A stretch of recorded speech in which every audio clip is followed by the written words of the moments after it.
Hello, and welcome to First Geek 411's book club.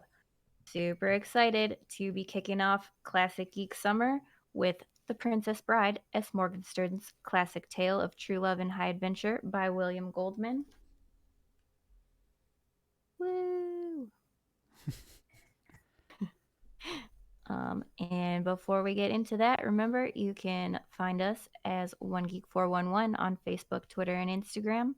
Join our Discord server. Email us at 1stgeek411@gmail.com. Watch live on our Twitch every Monday night at 6:45 Mountain Time. Find our videos over on YouTube and check out our Redbubble store. I'm Shanine, and with me I have Emma. Hi. And Cameron. Hello, hello. All right, are we ready for Classic Geek Summer? Always. Super excited. Hype. All right, so let me begin by telling you a funny story that I was chatting with a friend just the other night about this book. I will not call out who it is, but you know who you are. And they were very shocked and astonished to find that there is no S. Morgenstern. Spoiler alert. There is no original, unabridged classic tale.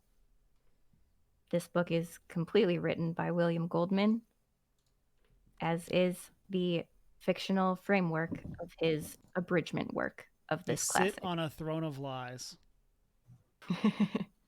Yes. Only the best throne of lies, though, given how iconic this book is. Mm-hmm. All right.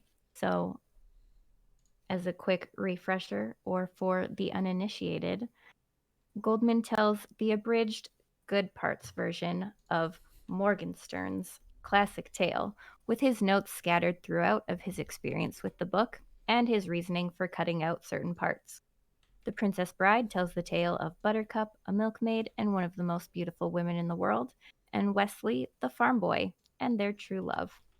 Wesley leaves to America to make his fortune so he can come back for Buttercup, but she soon receives news that he was killed on the high seas by the dread pirate Roberts. She forswears love, but Prince Humperdinck convinces her to marry him for the convenience. However, it is his real plan to murder his fiancée, Frame Gilder, and start a war with the neighboring country. Buttercup is kidnapped by an expert swordsman, a giant, and the brains, but they are pursued by a mysterious man in black, who turns out to be the dread pirate Roberts, who turns out to be Wesley. Wesley defeats the kidnappers and saves Buttercup, but they are once again captured by Humperdinck. Wesley was supposed to be returned to his ship, but is taken by Humperdinck and Count Rugen to the Zoo of Death, and is tortured to the point of being sort of dead. The swordsman Inigo and the giant Fezzik rescue Wesley, and they assist each other in defeating Humperdinck and Rugen and saving Buttercup. He's only mostly dead. Not entirely dead.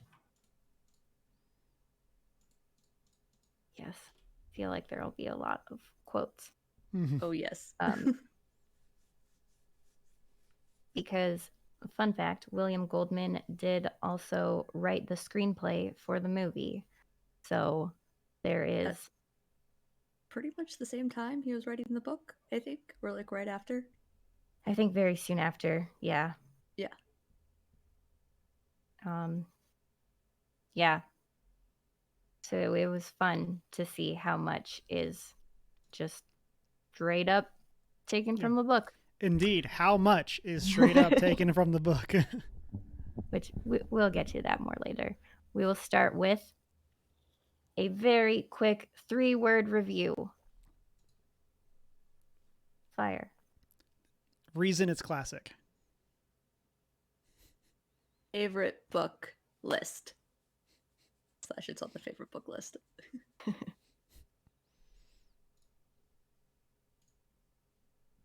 Just so good. All right. What is your past experience with the story of The Princess Bride? grew up on the movie. Definite part of my childhood, I believe. And then I read the book in college, and then I read it again recently because I like rereading favorite books. So, and I refer to it frequently. Lots of quotes, like a lot of people. I love it. For me, seen the movie probably countless times. I don't know exactly what that would be. I've always known there was a book and had it kind of always meant to get around to reading it. This is kind of like prime book club for me of something I'd intended to do anyway and got to have the excuse of doing it for book club. I too basically grew up on the movie. Definitely just heard the book in all of their voices the whole time. Mhm. And I read the book for the first time about 20 years ago. I too thought that there was an original classic by S. Morgenstern. I was real upset that William Goldman cut out parts that he even liked. And then I found out the truth. But to be fair, I was like 8. So I feel like that's like the way to do it though. It's like you're writing a book. I'm just like, oh, we just took out this part. Something trees. Like this extremely important thing. It's not relevant for this. We'll skip it. yeah. I'll break it down into one sentence for you guys and then move on. Yeah. I do want to talk about all of the abridging that goes on, but we'll get to that. To begin with, who was a favorite character of yours, and main characters and side characters? I mean, the Spaniard will always be my favorite. Always and forever.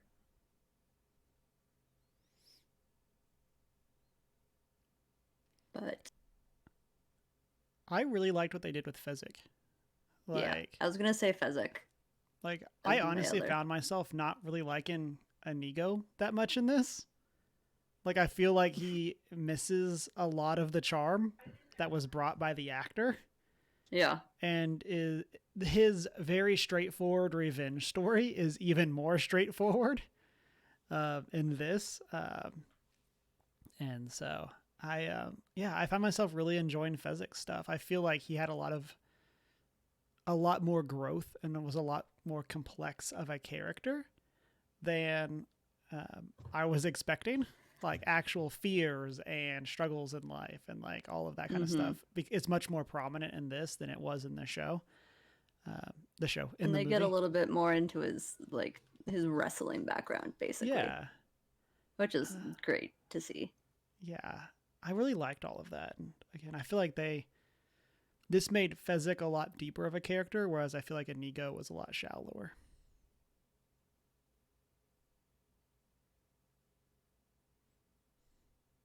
Yeah, I too liked Fezzik. He's just a lovable giant, you know, like he's a sweetheart. How can you not? Giant teddy bear. Exactly. And I agree, he did feel more fleshed out. I feel like we got that with a lot of characters. Like there was a lot of times where you'd suddenly be hearing like their inner dialogue and you're having like reasons, or they're saying what they've always been saying in the movie, but there's like they're not actually meaning what they're saying, and you're finding that out for the first time. So that's kind of funny. I mean, I always enjoy Miracle Max. Always. He's just, I don't know, a grumpy old miracle worker. It's funny. It's entertaining. I hear Billy Crystal. It's all good. Frequently. Gotta really just put him in that role. All right. Any favorite main characters before we move on, or do the side characters steal the show for you? I mean, it's always the side characters that steal the show, isn't it? At least with this group. Honestly, I feel like Wesley and Buttercup are like less the main characters here. Like, I feel like this is like much more of an ensemble because you spend a lot more time with individual characters, or with like the individual groups, like Inigo and Fezzik versus like Buttercup and Humperdinck. Like, you spend a lot more time with the characters, not necessarily like furthering the Wesley Buttercup love story to the same degree, whereas like the movie feels a lot tighter. That it is much more about them and their love. Like, there are sections of this that just feels like, what's Fezzik and Ego doing today? They're hanging out. Like, this is, and so they're just it a definitely ragtag felt like team a of bit scallywags. Yeah, this one that's felt a great. lot more ensemble. Very delightful, I think.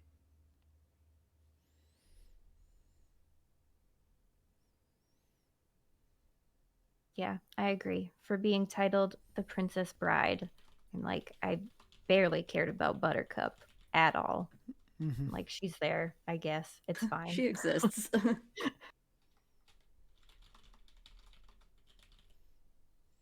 All right, thoughts on our villains, Humperdinck, Rugen, and Vizzini. I think Vizzini still remained a bit of a standout in terms of that having that relationship with Inigo and Fezzik, from the start, because those are characters that exist throughout the entire book. So Vizzini, who's only there for part of it because he gets poisoned, basically. Got him. Yeah. Events happen very similarly to the movie, as we've already discussed. Like, for the time that he did exist, was still very strong on paper. So, I think, personally.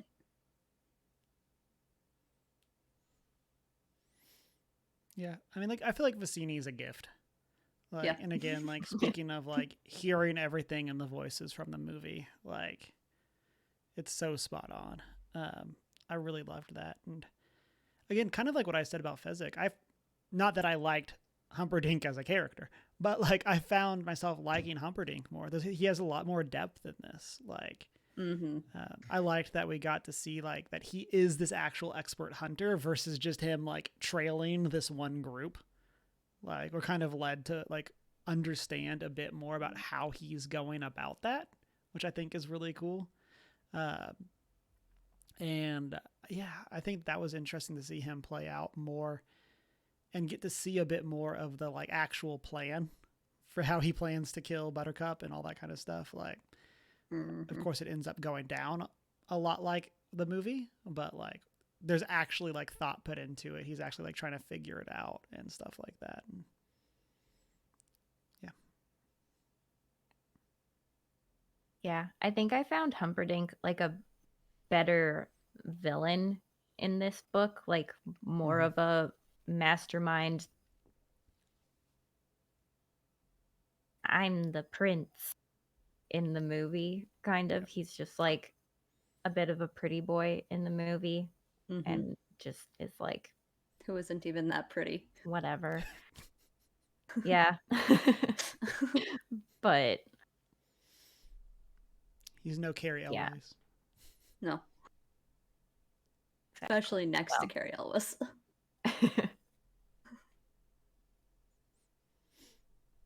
Yeah, he never seemed that threatening in the movie, but in the book, he's like, even just physically, like huge and imposing. Yeah. Like, I feel like that would have changed a lot as well to like see him like that. But, and Count Rugen is like equally sadistic. Mm-hmm. Just exactly what I expected out of him. Mm-hmm. And yeah, Vizzini's just a fun time. Yeah. To be expected, coming from Vizzini.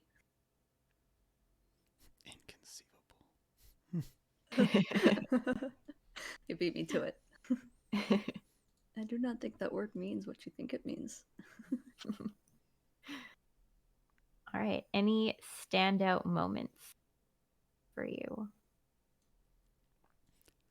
I mean, the one for me you refer to kind of later, but Buttercup's baby, which doesn't exist in the film, is always a standout moment for me, which we'll talk about later. But that's always one that I like. That's a bit of something that you don't get from the movie. I'll say for me, there's a reason that they abridged the abridgment into what they did for the movie. Like, shout out to Deanna in chat says, fun fact of the author didn't want to give up film rights because he was scared of them messing it up. The studio ended up making it work closely with him, so he had the final say in everything. Mm-hmm. Like there's Which a reason very much that, in the like, film's favor. yeah, like the Cliffs of Insanity and like the sword fight afterwards. Like those scenes are so iconic, and they're just as good here as they are in the movie. Like the left-handed switch, like, and like even knowing that then there was the other switch coming for Wesley, like, I loved that, and I thought that was so cool to see. As Emma referenced, I enjoyed Buttercup's baby as well. We'll talk more about that later, but like I enjoyed getting that, and I honestly enjoyed the like framing narrative here a lot more. Like I think that's another thing that we have coming up that we'll talk more about later, but like I really enjoyed that side of it more here than necessarily in the movie. Yeah. I think for me, a standout moment is always going to be like the Cliffs of Insanity and the duel. Like it is just iconic. Right. You It's can't such get just rid like of the iconic stuff. there's such amazing set pieces. Yep. I mean, the whole movie's iconic, but the book also has its good moments.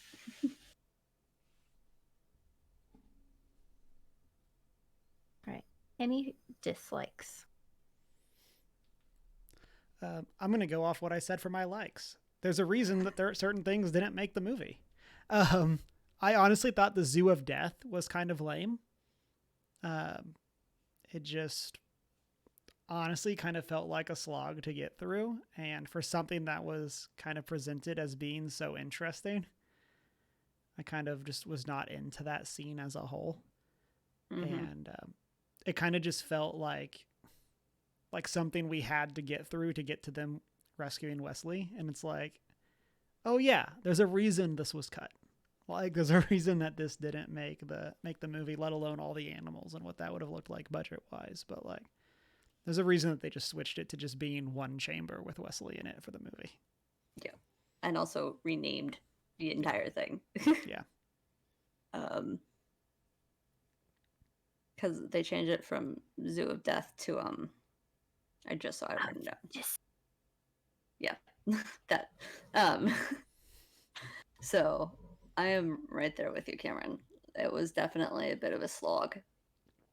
And I'll say, I feel like for me, it's I wanted to like it so much. It's such a cool like idea, and like it plays so well into Humperdinck's character of like, oh, he's this expert hunter, so he's gathered all of these things, and now they got to get through it to rescue Wesley, and it's just like, okay. Yeah. Like, I feel like it was such a cool setup, and it just did not land for me. Yeah.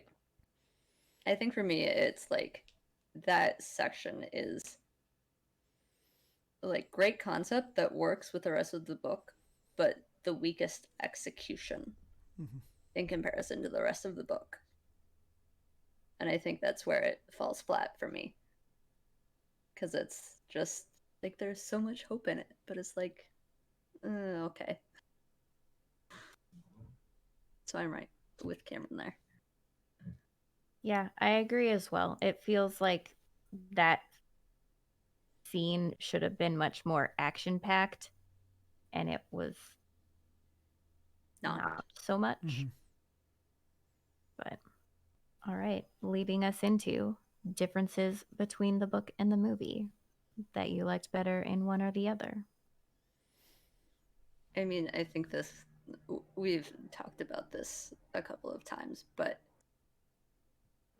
like reading the book, it definitely, like the actors who play those characters are those characters. So like reading the book, like you can't help but picture those actors as those characters in those roles. So just in terms of similarities, that's like a big thing where a lot of books that are adaptations, that's not always the case, which I think is unique about this book. But differences wise, I think the thing I like is the fact that it goes into more detail about Fezzik that you were talking about earlier, Cameron. And we get more insight into a lot of these characters and how they sort of think and process. And um, that was a lot of fun. But then also in the movie, you have the grandfather telling his son the story, but in the book, you have Goldman, who's giving the insights into the story rather than the grandfather and grandson. And I think that's also fun. Like it's different, but it's Mm-hmm. as equal an enjoyable thing to sort of get to experience. Because it's still someone narrating or commentating on the story. Um, and it's so unique in the way he approaches it. So it is like different in that sense that it's someone different who's giving the commentary, but it's fun to see how he like cuts out, quote unquote, cuts out Burbridge's stuff, and we get that different kind of commentary on it rather than a little boy going, "Is this a kissing part? Mm-hmm. Like, can we skip the kissing part?" Which is just as cute, but we get a different point of view on the whole thing. So Yeah, I very much agree with you. I feel like changing it to being the kid hearing the story in the movie makes a lot more sense for what the movie was going for. yeah. I think that actually having William as a character in this, like, or in the movie, would have been a bit much. And it's because then you like just to like jump around, I guess, if he was actually like interrupting as he was abridging, I think that definitely would have been a bit of a strain on the story. But I I liked even when we were getting William hearing the story that there's more depth there. Like it's not just here is grandpa reading the story. It's about his dad who is struggling with English and like is trying to do his best to read his kid the story, and There's still a familial connection. yeah, I liked that so much. Janine, what about you? I'm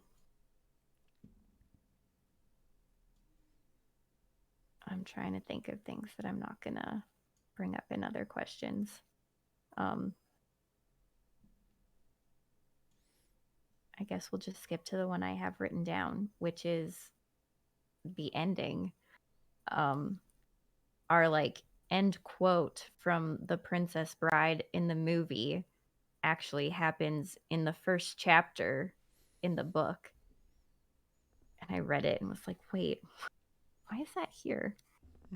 And what it is, it's changed a little bit in the movie, but basically it's there have been 5 great kisses, blah blah blah, in history basically, and the precise rating of kisses is a terribly difficult thing, often leading to great controversy, because although everyone agrees with the formula of affection times purity times intensity times duration, no one has ever been completely satisfied with how much weight each element should receive. but on any system, there are 5 that everyone agrees deserve full marks. Well, this one left them all behind. And I think, like what you were saying earlier, Cameron, with the movie like really being about their romance, like that's a great way to end the movie. It's a very different ending in the book, which again makes sense with the fact that there was a sequel. But Quote unquote. Yeah. Clearly trying hard to get that movie bucks to let's use that money to make a sequel. Right. But yeah, in the book, spoiler alert if you haven't read it, this is how it ends. The 4 great horses seemed almost to fly toward Florin Channel. It appears to me as if we're doomed then, Buttercup said. Wesley looked at her. Doomed, madam? To be together, until one of us dies. I've done that already, and I haven't the slightest intention of ever doing it again, Wesley said. Buttercup looked at him. Don't we sort of have to sometime? Not if we promise to outlive each other, and I make that promise now. Buttercup looked at him. Oh, my Wesley, so do I. From behind them suddenly, closer than they had imagined, they could hear the roar of Humperdinck. Stop them! Cut them off! They were admittedly startled, but there was no reason for worry. They were on the fastest horses in the kingdom, and the lead was already theirs. However, this was before Inigo's wound reopened, and Wesley relapsed again, and Fezzik took the wrong turn, and Buttercup's horse threw a shoe, and the night behind them was filled with the crescendoing sound of pursuit. And that's how that's how it ends. it ends. I know. The tension, the drama. Yeah. That was something I liked as a difference of like Yeah. Humperdinck actually chases them down. He doesn't just like give up like he does in the movie. Like it very much plays into him being like much more menacing in this versus very goofy in the movie.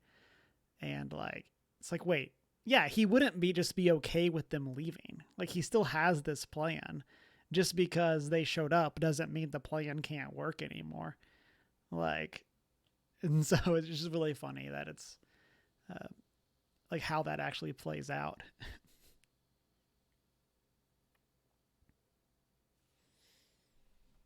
Leaves some room for imagination. Mm-hmm.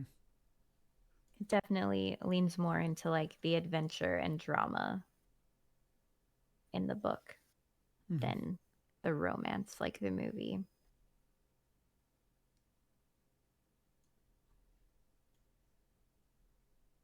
Yeah, a very tense way to end a book. Yeah. And they got away until everything went wrong, and then who knows? Until like literally minutes later. Yeah. Yeah. Like they literally barely get out of the castle before things. They go had their poorly. happy ending for all of 5 minutes. Right. And then Wesley literally died again. Yeah. Like, and then they had their happy ending. But did they really? No. They did not. Which fits the whole vibe of the whole book.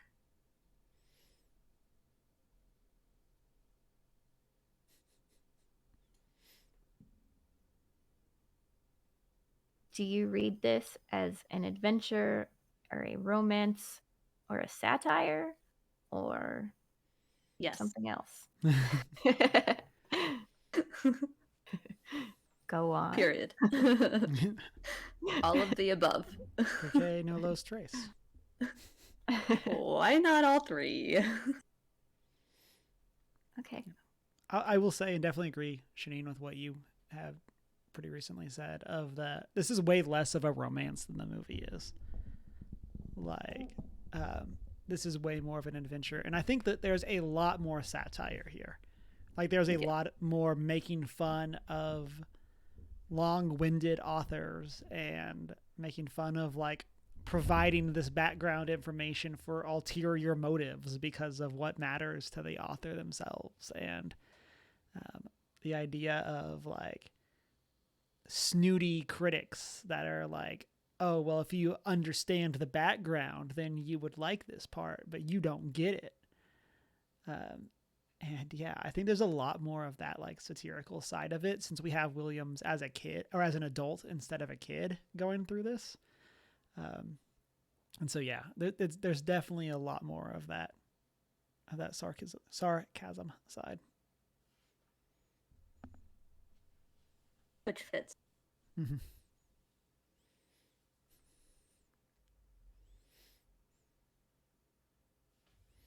Yeah.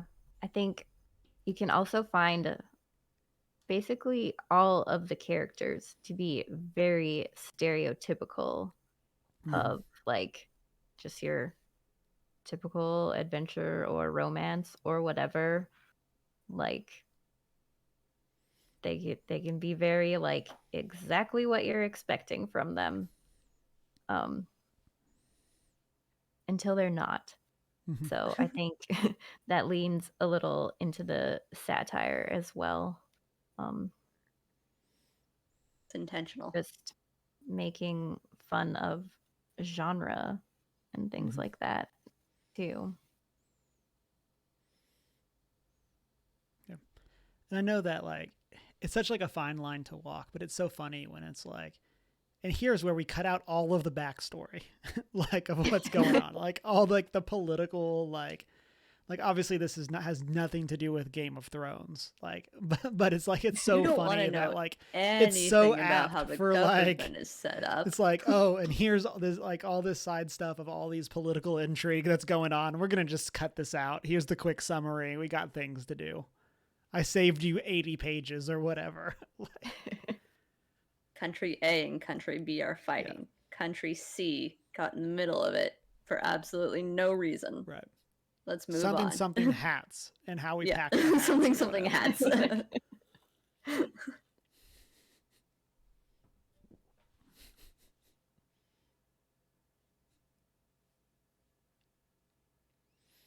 right. What we have been mostly dying to talk about the whole time. Our thoughts on the fictional framework of Goldman's notes for the abridgment. I love it when authors do this, as long as it's done well. Because if it's not done well, then it takes so much away, and it's such a hard like thing to do, unless you like spend time really thinking about it. But it adds a certain dimension to it that like you can kind of get a better idea of what the author is like going for in their world and how the world exists in their head when they do something like, oh yeah, I'm going to pretend that I'm going to make up a fictional author who wrote this story and then like abridge it for you and then give you all of the, little notes and things that my editor said I was explaining too much on in a summarized short form as a footnote. Be like, this is what I mean by this, or like, here's some context for this. Here's the political state of the world in one sentence to give you context for this. But I'm gonna pretend that it was these 80 pages that this fictional author wrote that I'm giving you context for, or whatever, summarized. But it has to be done well, and I think he did such a good job of that here, of like getting to see how his mind worked in creating the story, which he did a wonderful job of, as we see, many years later. It's an iconic, well-loved movie and story and book, and it really adds of like both humor and a sense of satire that you wouldn't otherwise get for this book, but also that like we're sort of allowed into the creation of the story in a way that we otherwise wouldn't have been or usually aren't in the reading of other books. And it's very much, at least for me, makes me a part of the world in a way that even something like Game of Thrones that spends 80 pages talking about the political world doesn't. So, In chat. I like what Go ahead. I like what you said about like getting a glimpse into the creation side of it. 'Cause that's something that I noticed a lot too, is like when you're writing, sometimes there's like you need to tell people how they got from like A to B, but nothing really like plot relevant happens in that time either. So you're like, how do I do this? And Yeah. here Goldman's like, well, I could tell you, but basically it was just blah blah blah. There you go. Yeah. Now you're And caught now up. they're Let's here. move Okay, on. let's go. They got there via horse. It's like Moving the on. classic like D&D joke of like 30-second combat takes 4 hours of real time, and Yep. then a 10-week journey takes 5 seconds. Like, Yep. it's very 100%. much like that type of thing. It's like nothing happened. We got things to do. Like, Yep. Yeah. Yeah, it's very efficient. I like it. Yep. Mad respect. in chat, Deanna had said, I like how it reads as if someone is reading it to you. Like he would read its to his kids. Yeah, I think that's one of my favorite parts of these interjections is that it felt like it was constantly being curated. And Yeah. like it wasn't just like I've read like the Odyssey and stuff like that, and I've read like the abridged versions of the Odyssey as well. But like there's not an explanation for why we cut out these sections other than surprise when you go and read them, they're pretty boring. Like Correct. and I feel like here like having the constant interjections from Williams like really played from William really played into that side of it.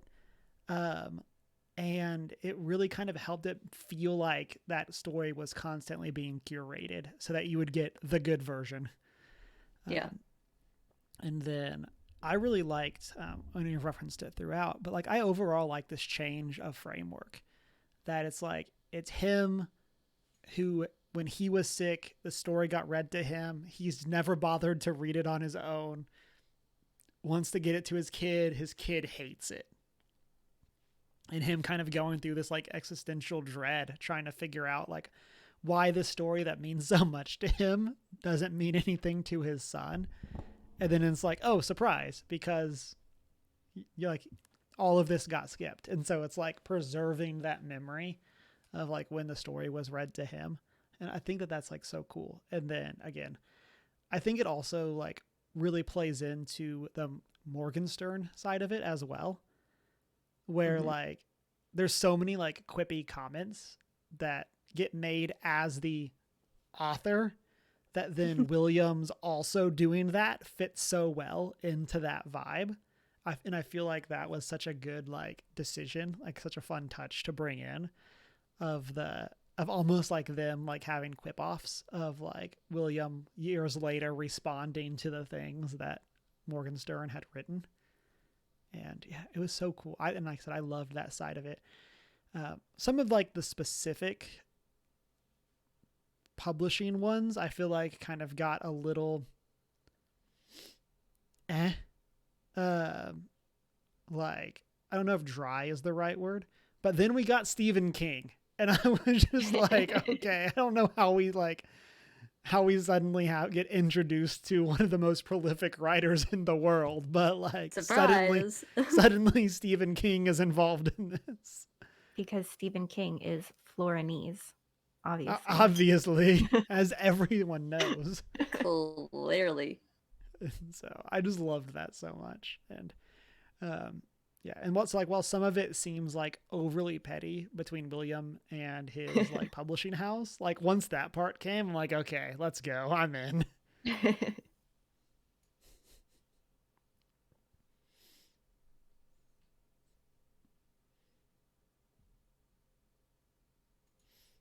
Yeah. I don't think I have anything to add that we haven't said already. It's enjoyable. Very unique. This whole fake abridgment. Like we've definitely had like frameworks, like a story, framing a story, authors inserting themselves into stories. Within a dweem. Yes. Marriage. But abridging abridging a whole other fake book is so unique and hilarious. Yeah. It's such a fun fourth wall break. Like, in a way I was not expecting from the movie.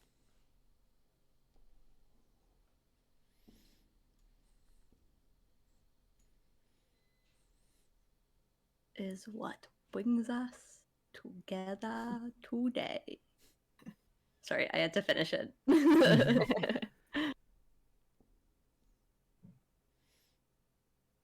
All right. Now for something completely different. What do you think of Goldman's treatment of his female characters? Are there female characters other than Buttercup? Miracle Max's wife. Okay. I mean, technically the 1.5. queen is around at some points, but like all she does that we know is pass messages for the king, who can't speak. What like is interpret his messages like. And then like I guess technically Buttercup's mom and Fezzik's mom are in the story at some point. Yes. Also, technically Goldman's fake wife Helen. Okay. She's also Fake technically wife. around at some points, yeah. Yeah. They exist for but a moment. Yeah. Yeah, definitely leaves a lot to be desired. Yep. See, okay, so here's my thoughts on this is that I found myself being so much more annoyed by Buttercup in the book than in the movie. Yeah. Like she's basically the same character in the same situation, like damsel in distress, like Wesley will come for me, and like nothing has really changed from the book to the movie, but I just found her so much more like helpless in the book, and I'm like, just do something. I don't know. Like, what's happening? Go. Yeah. Buttercup But is I definitely. think Oh, go for it. that's where I think he's leaning into the satire with the characters, because right at the end of both The Princess Bride and it also happens in Buttercup's Baby, Buttercup is like, you stupid men, I'll save you. Like at the end of The Princess Bride, they're escaping out of the castle and they're blocked by Yellen and all of the other soldiers. And Buttercup's just like, I am the queen. How dare you disrespect me? Believe our fake story. Yeah. Let us pass. And they're like, oh, okay. Nat 20 on Okay, fine. intimidation. Yes. Buttercup, go. Why don't you do this more? And again, like Miracle Max's wife as well. She's like, just, he doesn't want to do it. And she whips him into shape. Like, no, you better do this. Liar.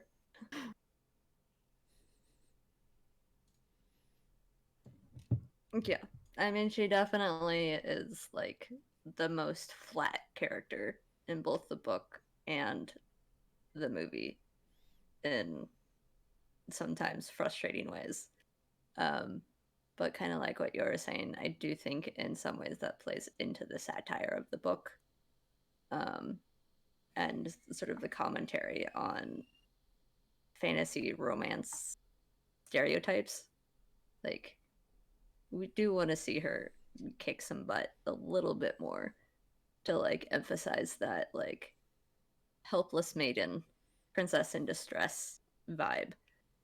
That I wish was there a little bit more.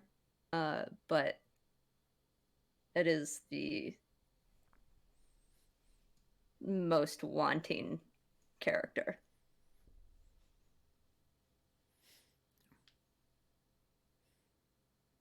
Yep. We spend a lot more time with her, and she does not do a whole lot more.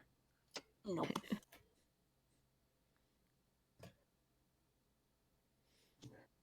Feel like she is also a lot sassier though. That's just fair. Like she does have a lot. There's a lot better one-liners in this. I mean, which says there's some great one-liners in the movie, but like there are some really good one-liners that I'm kind of sad got cut. Easily one of the most quotable movies.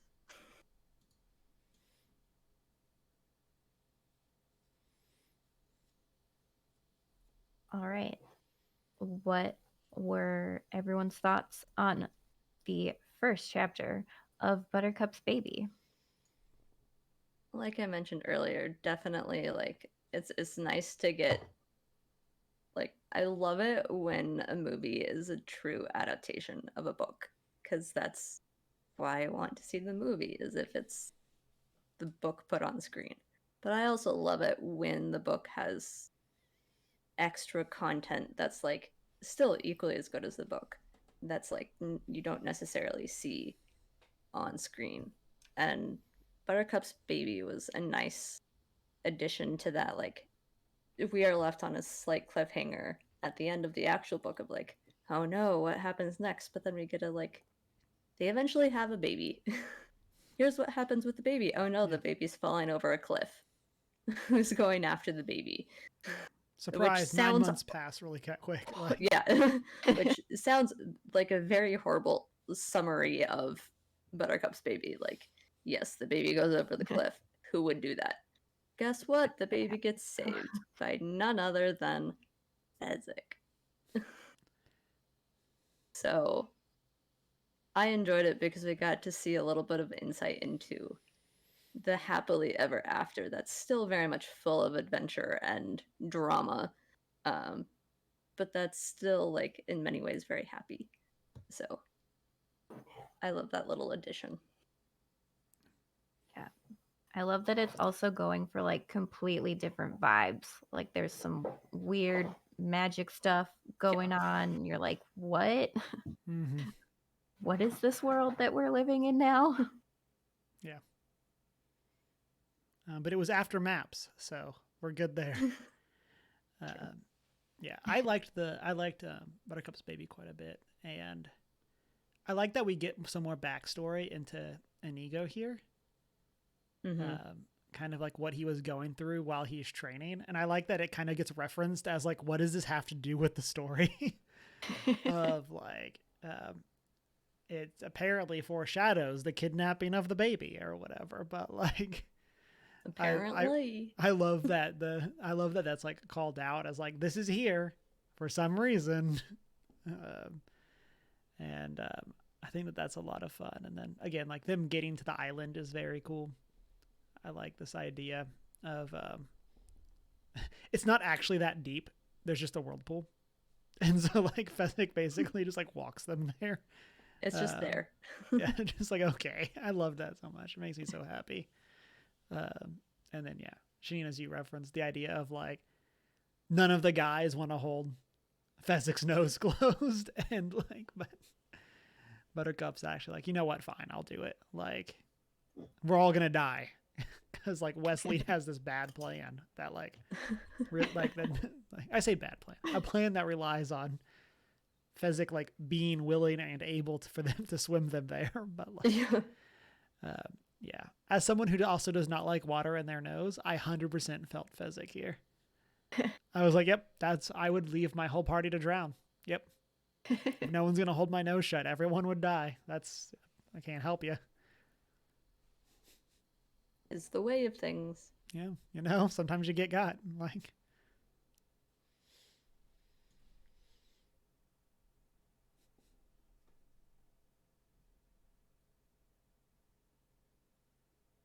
Did any themes stand out to you? Twuwov. Love. Yeah. Love. Friendship. True friendship. And genuine. I feel like there's a very solid theme of like genuine friendship throughout. Like between Inigo and Fezzik of just like acceptance of who the other person is no matter what. And like, through and between all of these other characters as well of like just take me for what I am. And like when that happens, you have a great time even when you're dying and you like have people who are willing to come to your aid. And I think that's delightful. Yeah. Kind of off of that, I think like finding your worth is a major theme. I think they address the idea of Humperdinck hunting because he's hiding from something. And Yeah. kind of that idea of like, we see it a lot with Fezzik, and then obviously it's like the core of Inigo's quest is finding his worth after his dad has been killed, and how he thinks he needs to go through and get revenge in order to do that. And I think that that's like a very interesting theme that from like Wesley and Buttercup's perspective in the movie, we don't really see that as much.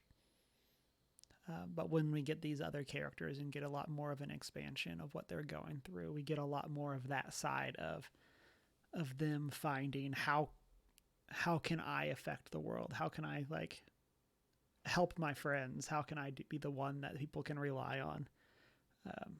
And yeah, I thought that was really cool.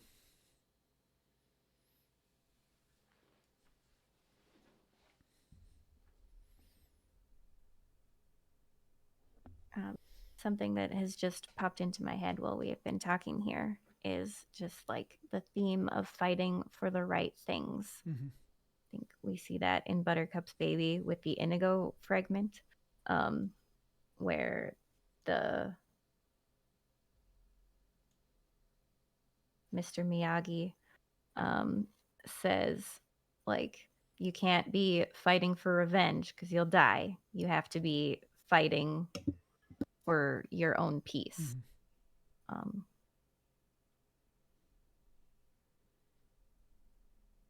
Yeah, I think Inigo's fighting for his peace.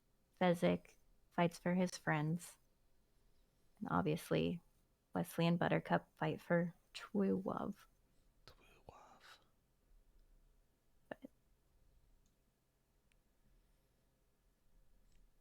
All right. Anything else that stood out to you or quotes that you have to share?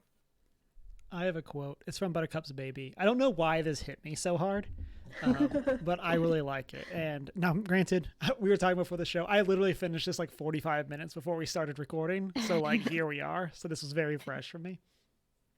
But this is on like page 265. Mr. Giant, he heard then. Fezzik wondered who Buttercup was talking to until he realized they had never actually been introduced. Oh, he had rendered her unconscious, kidnapped her, almost killed her. So you couldn't say they weren't, or they were unacquainted, but none of it was truly a formal how do you do. Fezzik, princess. Mr. Fezzik, she cried out, louder than necessary, but it was because the moment her horse threw a shoe. Just Fezzik is fine. I'll know you mean me. And I don't know, that I loved that so much. I'm like, I'll know who you mean. You can just call me.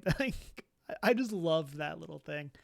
And I love like a lot of like the rhyming and stuff like that Fezzik does, and how like it's a part of the movie, but it's like relevant to why that matters to him in the book of like it's how he processes things and it helps him focus. And I loved so much of like Fezzik's comments throughout the book. And again, like that one kind of just stands out because it was one of the last like really quippy ones that I read. But like I loved that side of that character.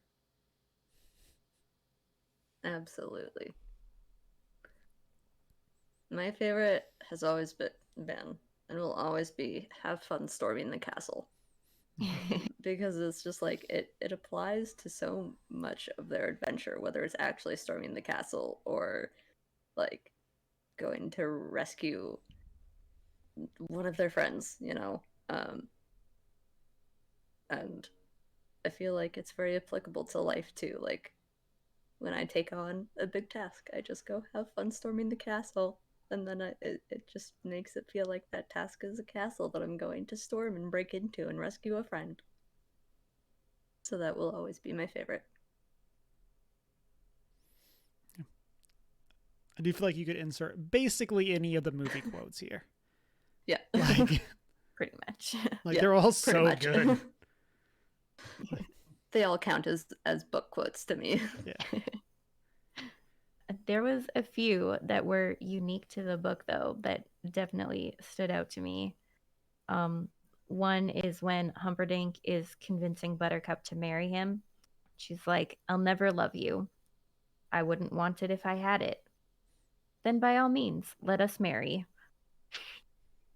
It just cracked me up. I'm like, oh, okay. As long as we're on the same page, Yeah. marriage should be fine. Like,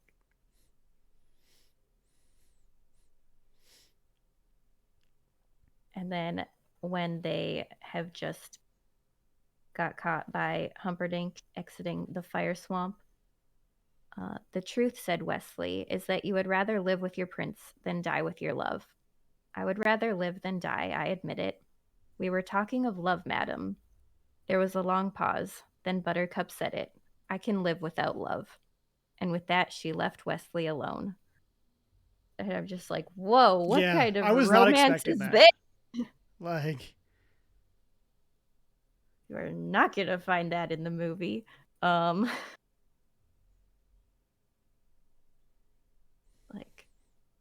cold heart. Oof.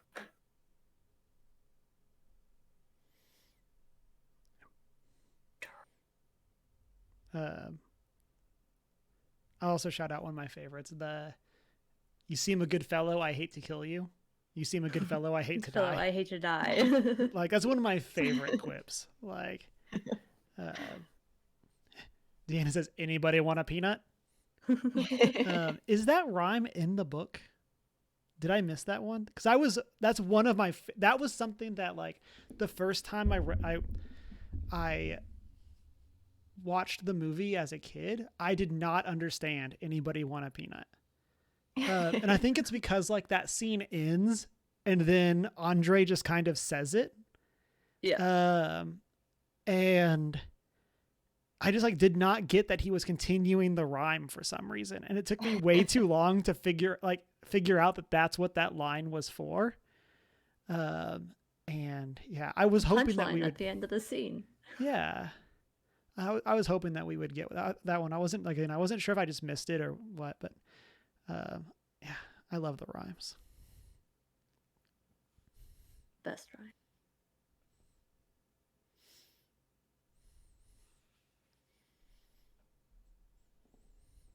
I think we have used the word iconic enough for us to know the answers to these next questions.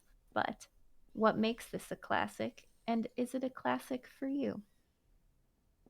Yes, it's a classic for me, obviously. And I think it's a classic because it falls under the, like, it's a very good example of a fairy tale. It has all of the pieces of a fairy tale, but it does fairy tale in its own unique way. It has action and drama and romance and stuff, but in ways that haven't really been done before or since, really. And if it has been done, it's been inspired by The Princess Bride.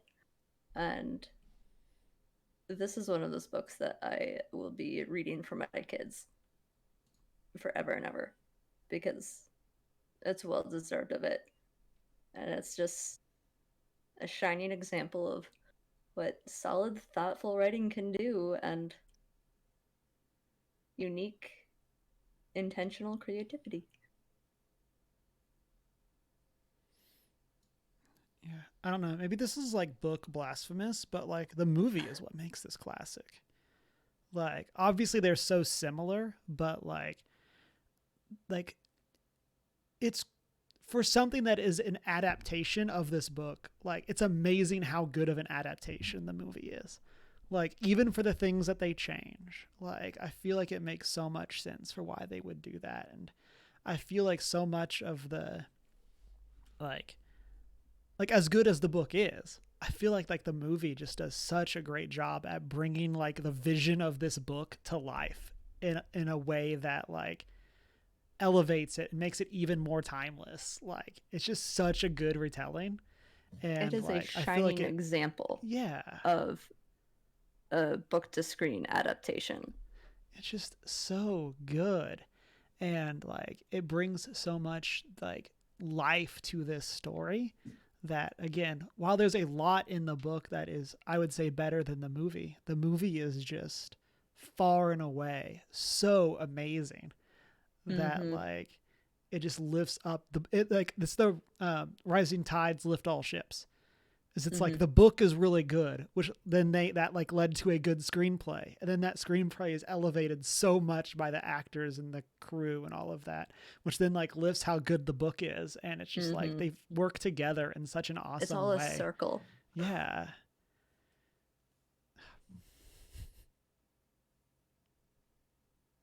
Yeah, I think I can agree that the movie's popularity has definitely given more longevity to the book. Yeah. And maybe another way to say this is, I don't know if this would be part of Classic Geek Summer if it wasn't for the movie. Yeah. 100%. Like, and I think, again, I think that might be a testament to like this question of like the book is really good, but like the movie is just insane. Like, It's a hot take, but I don't think you're entirely wrong. No. It's the Falcon and the Winter Soldier. Yeah. You're out of line, but you're right. One of those situations where you can easily and substantially argue that the movie is better than the book, but by no means does that mean that the book is bad. Right. 100%.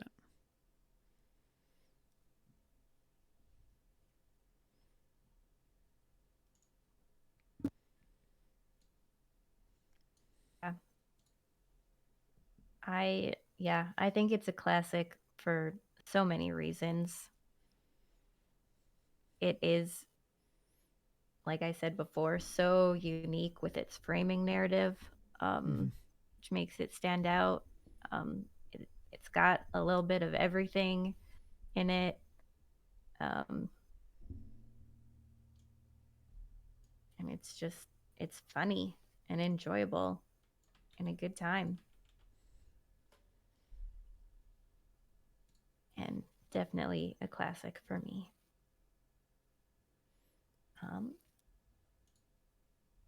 Any final thoughts?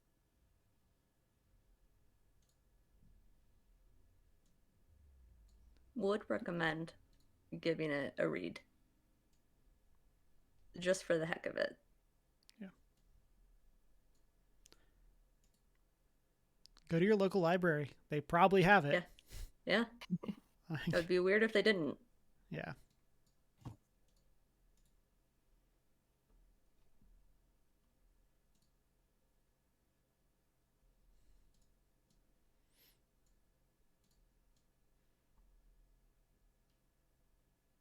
Yeah.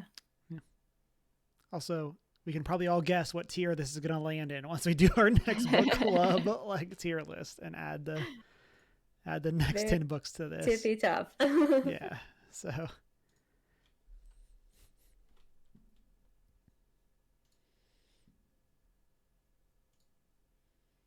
Right. Speaking of how great the movie is, we have not had a book club movie night in a hot minute. Now is the time. Well, all right.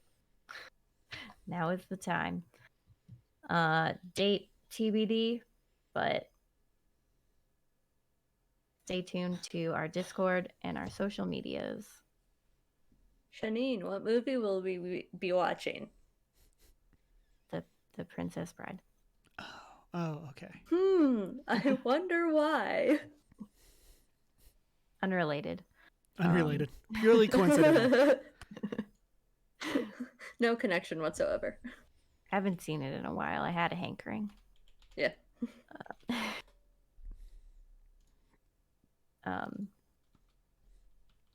And our next book club and next read in our Classic Geek Summer will be Heir to the Empire, the first in the Thrawn trilogy from the 90s.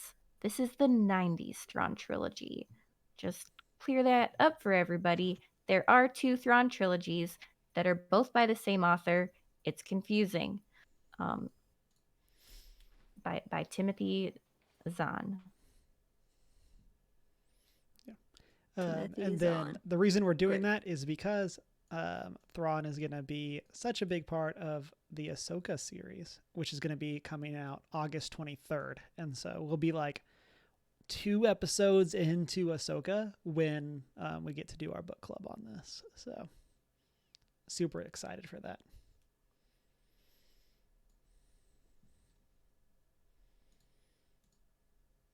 Yep. All right. Thank you for joining us for our book club on The Princess Bride. We are First Geek 411 on Facebook, Twitter, and Instagram. Come chat with us on our Discord server or shoot us an email at 1stgeek411@gmail.com. Check out our Redbubble store, watch live on our Twitch, and find all our videos over on YouTube. You can find me at The Hoot and Howl on Twitter or Hoot and Howl Tales, TALES, on Instagram. And you can find me at I Am Not Prepared with an I on all platforms. And then you can find me as Humar Whittle.